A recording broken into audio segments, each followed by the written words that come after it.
Ayun, so good day mga dol. Bali, andito nga pala tayo sa may Pop Shop Motocare. Ayan mga dol. So located sila sa may Cainta.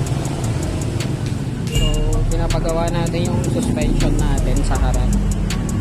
Pakita ko sa inyo.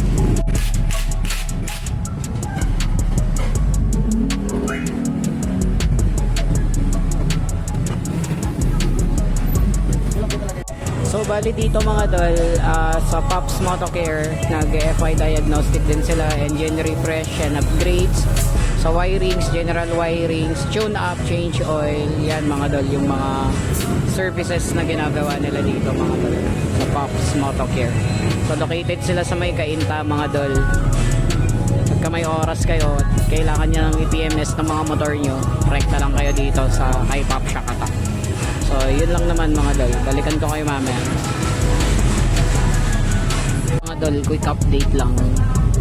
Pagka aftermarket para na mga suspension mga dol, yung gantong spring is pinapalitan nila ng pang stock.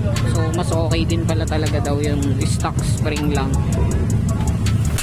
So mas maganda yung play nun mga dol. So yun, ang mangyayari ngayon is papalitan ko na siya ng stock spring.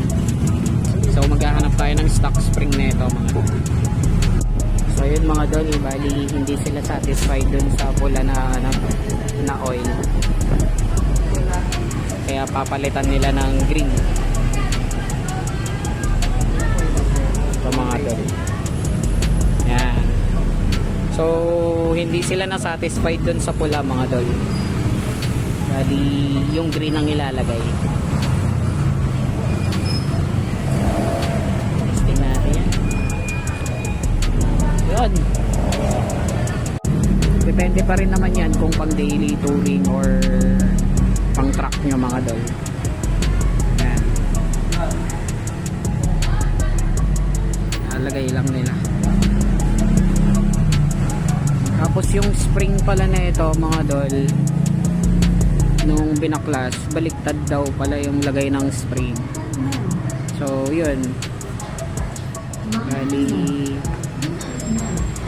kaya pala pagka isa side stand ko siya, tumutulak pa siya pabalik, nagpo-push back, kumbaga may delay, nagde-delay siya, baliktad daw yung spring.